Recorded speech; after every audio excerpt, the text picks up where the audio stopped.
Halo teman-teman, kembali lagi bersama Kamar Film.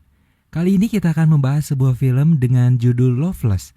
Adalah film drama Rusia yang dirilis pada tahun 2017 dengan judul asli Nel Lyubov. Film garapan Andrei Zivagintsev ini menceritakan tentang sepasang suami istri yang berada di ambang perceraian yang mengakibatkan putra satu-satunya mereka menghilang. Loveless telah memenangkan beberapa penghargaan internasional, di antaranya penghargaan juri di Festival Film Cannes pada tahun 2017 dan anugerah Cisar untuk film asing terbaik. Sebelum kita masuk ke dalam isi ceritanya, tak bosan-bosan saya mau mengingatkan kalau ini adalah konten full spoiler.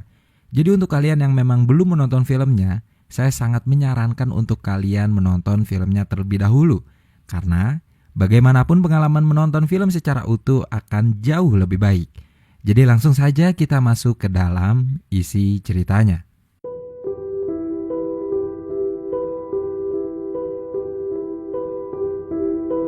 Film dibuka dengan memperlihatkan seorang anak laki-laki mengenakan jaket merah bernama Alyosha yang baru saja pulang dari sekolahnya dan sedang berjalan-jalan sendirian.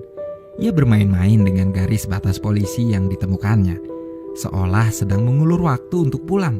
Lalu di apartemennya, Alyosha sedang menatap kosong ke arah jendela di kamarnya, mengabaikan buku pelajaran sampai bel apartemen berbunyi dan Alyosha tersadar dari lamunan. Ibu Alyosha yang bernama Zenya masuk ke kamarnya, memperingatkan dengan nada mengancam agar Alyosha merapikan kamarnya karena orang yang mau membeli apartemen mereka sudah datang. Alyosha tidak mendengarkan perintah Zenya dan menutup pintu kamarnya lagi dengan keras. Ia kembali mengerjakan tugas sekolah, sementara ibunya menemani sepasang suami istri yang sedang melihat-lihat kondisi apartemen mereka. Begitu masuk ke kamar Alyosha, ibunya memukul kepala Alyosha dan memerintahkannya untuk menyapa tamu-tamunya. Alyosha menyapa mereka, namun kemarahan ibunya berlanjut dengan mengatakan sesuatu tentang sikap Alyosha, membuat Alyosha kesal dan keluar dari kamar. Malam tiba, Zenya terlihat sedang meminum wine dan memandangi layar ponselnya yang menampilkan foto-foto di media sosial. Boris, ayah Alyosha pun pulang. Mereka mulai membicarakan hak asuh Alyosha dan saling melempar tanggung jawab. Tak ada yang mau membawa Alyosha setelah perceraian mereka. Bahkan muncul gagasan untuk menyerahkan Alyosha ke panti asuhan. Boris dan Zenya pun mulai bertengkar dan berteriak satu sama lain. Diam-diam, Alyosha mendengarkan orang tuanya yang bertengkar dan menangis di kamar mandi. Pertengkaran mereka selesai setelah Zenya meninggalkan Boris untuk tidur, sementara Alyosha masih melanjutkan tangisnya di dalam kamar. Sarapan paginya tak habis. Alyosha mengatakan pada Zenya bahwa ia tak lapar lagi. Zenya berhenti memandangi ponselnya dan melihat Alyosha yang tampak lesu. Ia menanyakan apakah Alyosha sakit. Namun Alyosha menjawab bahwa ia tidak sedang sakit. Zenya percaya dan kembali sibuk dengan ponselnya. Tak menyadari bahwa putranya saat itu mengeluarkan air mata. Alyosha bergegas pergi dari rumah, mengenakan jaket merahnya dan membawa ransel. Ibunya berpikir bahwa Alyosha akan pergi ke sekolah hari itu, tapi Alyosha punya tujuan lain. Boris dan Zenya menjalani rutinitasnya masing-masing, berangkat ke kantor dan bekerja. Mereka belum menyadari keadaan Alyosha dan tidak pula mengkhawatirkannya. Boris lebih mengkhawatirkan pekerjaannya jika ia bercerai pada Zenya, mengingat bahwa perusahaannya tidak akan menerima karyawannya yang bercerai dan akan segera memecatnya jika ketahuan. Sedangkan Zenya di kantornya yang merupakan sebuah salon kecantikan memang mengharapkan Boris dipecat setelah mereka bercerai. Juga mulai membicarakan tentang pacar baru Zenya pada temannya yang sedang menata rambut dirinya. Mereka tidak sedikit pun memikirkan Alyosha. Seusai bekerja pun mereka sibuk dengan kekasih baru masing-masing yang menurut mereka jauh lebih memahami sifat mereka dan bisa membuat mereka bahagia. Tak ada yang pulang ke apartemen malam itu. Boris menghabiskan waktunya di rumah masak. Zenya menghabiskan waktunya dengan berkencan dengan Anton. Mereka benar-benar melupakan Alyosha dan tidak menyadari bahwa putra satu-satunya telah menghilang.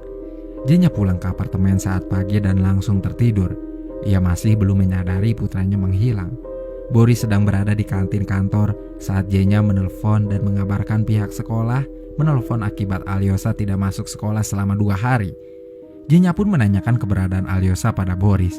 Tetapi sama seperti Zenya, karena tidak pulang ke apartemen, Boris pun tidak mengetahui keberadaan Alyosha. Lalu, J-nya mulai panik dan mencemaskan Alyosa. Namun tidak dengan Boris. Ia justru menyalahkan J-nya karena ketidaktahuannya dan bersikap biasa-biasa saja saat itu. Boris masih berpikir positif dan menebak-nebak keberadaan Alyosa. Mendengar apa yang dikatakan Boris membuat J-nya sangat kesal hingga mematikan telepon. Dengan inisiatif sendiri, J-nya pun melaporkan hilangnya Alyosa pada polisi. Namun, kekecewaan menimpa J-nya. Tidak seperti yang diharapkannya dari pihak kepolisian. Mereka tidak membantu sama sekali. Mereka hanya berpikir Alyosa hanya kabur dari rumah dan akan kembali lagi setelah beberapa hari.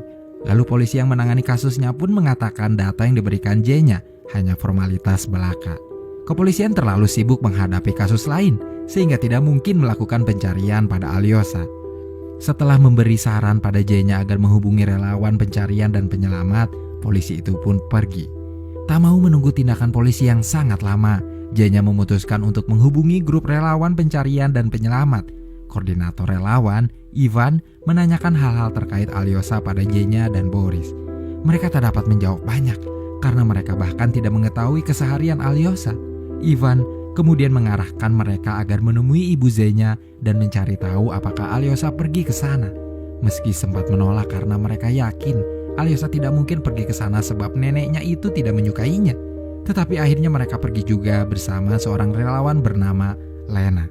Mereka mulai bergerak melakukan pencarian berdasarkan arahan Ivan. Di perjalanan menuju rumah ibu Z-nya, lagi-lagi Boris yang masih ingin berpikir positif terhadap keadaan Alyosa mulai menyalahkan putranya itu atas kekacauan yang terjadi dan berniat menghukumnya jika Alyosa ditemukan. Kemudian pertengkaran antara Boris dan J-nya kembali terjadi di dalam mobil hingga J-nya berteriak frustasi. Beberapa saat kemudian, mereka sampai di gerbang menuju rumah ibu Z-nya bersama Lena yang mengikuti mereka dari belakang menggunakan mobil lain. Di depan rumah ibu Z-nya, mereka tertahan karena gerbang masuknya dikunci. Tak ada pilihan lain, Lena melompati gerbang itu dan membukanya dari dalam. Begitu masuk, ibu J-nya marah-marah karena mereka menerobos gerbang. Terlihat J-nya yang mendengarkan ibunya berbicara dengan suara keras dan memaki. J-nya begitu tertekan dengan sikap ibunya. Sementara Lena masih melakukan pencarian di sekitar rumah ibu Z-nya. Dengan hasil yang nihil, Lena dan Boris masuk ke dalam rumah dan ikut mendengarkan ibu J-nya yang berceracau marah pada J-nya serta menunjukkan ketidaksukaannya pada Boris. Tak betah berlama-lama mendengarkan, mereka bergegas pulang, meninggalkan ibu J-nya sendiri dengan kemarahannya. Di perjalanan pulang, J-nya dan Boris kembali bertengkar. J-nya mengutarakan penyesalannya karena menikah dengan Boris dan berpikir akan bahagia jika hidup bersamanya. Tapi yang didapat J-nya hanya sakit dan kekecewaan. J-nya mulai membicarakan tentang Anton yang mencintainya tanpa syarat. Mendengar itu membuat Boris makin kesal. Ia meminggirkan mobilnya dan menurunkan J-nya di jalanan. Pencarian itu terus dilakukan. Relawan mulai memasuki hutan sambil meneriaki nama Alyosa. Namun hasilnya nihil. Ivan mulai menyelidiki kawasan perkotaan dengan bantuan polisi yang memberikan akses CCTV untuk mencari jejak Alyosa. Namun Alyosa tak terlihat di rekaman CCTV manapun. Penyelidikan makin sulit. Boris bahkan mengabaikan masa yang saat itu mengajaknya bertemu.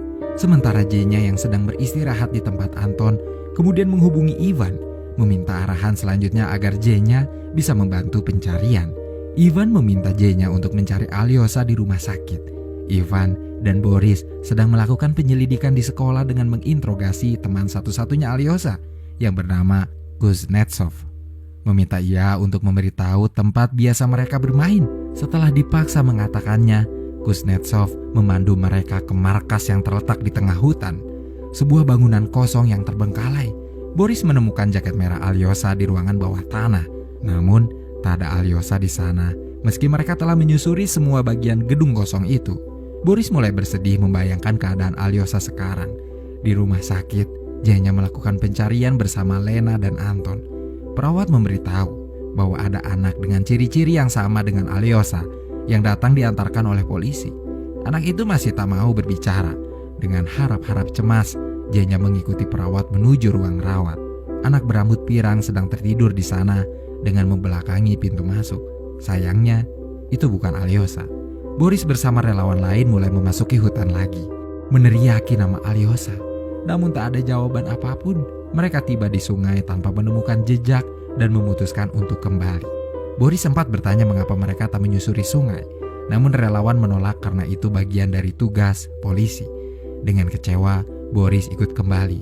Akibat cuaca memburuk, mereka kini hanya fokus melakukan pencarian di perkotaan, menyebarkan poster pencarian di mana-mana, dan mengawasi tempat-tempat tertentu.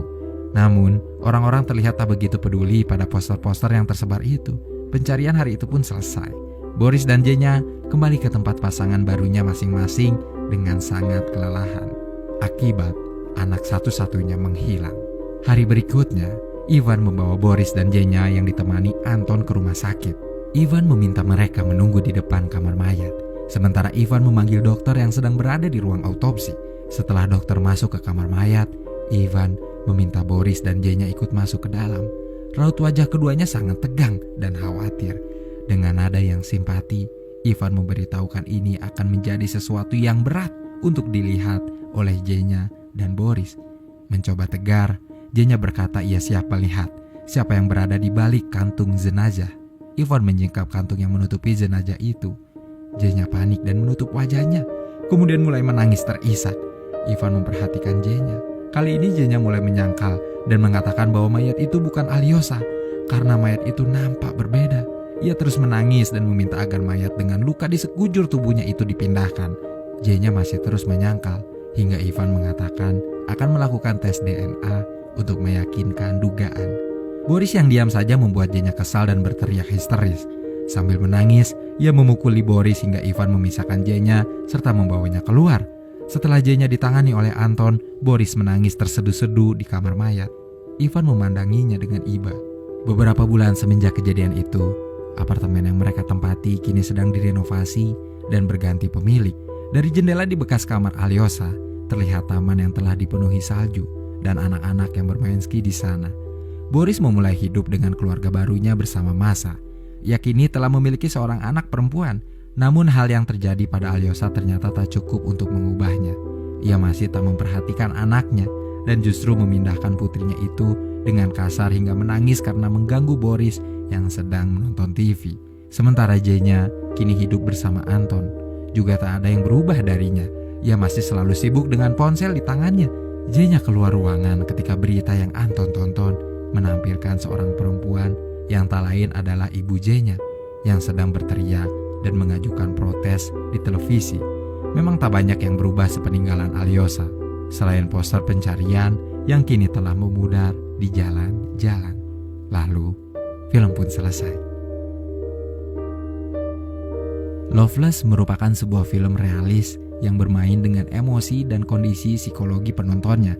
Sang sutradara, Andrew, telah berhasil menyajikan sebuah film yang terkesan natural dengan dialog yang kuat dan pemeran yang piawai mendalami karakternya.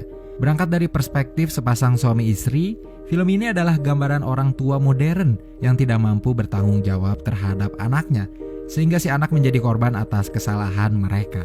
Dibantu dengan sinematografi yang memukau dari Michael Krichman, Loveless benar-benar bisa menyampaikan kesan dingin, gelap, dan depresi yang dirasakan oleh Alyosa. Meski dengan tema yang cukup berat dan rumit, namun Andrew mengemas film ini dengan cara yang ringan dan mudah dipahami oleh penontonnya. Segitu saja teman-teman pembahasan film kita kali ini. Terima kasih untuk kalian yang menonton konten ini sampai akhir. Dan juga terima kasih untuk kalian yang menanti-nanti konten dari Kamar Film. Sekali lagi terima kasih dan wassalamualaikum warahmatullahi wabarakatuh.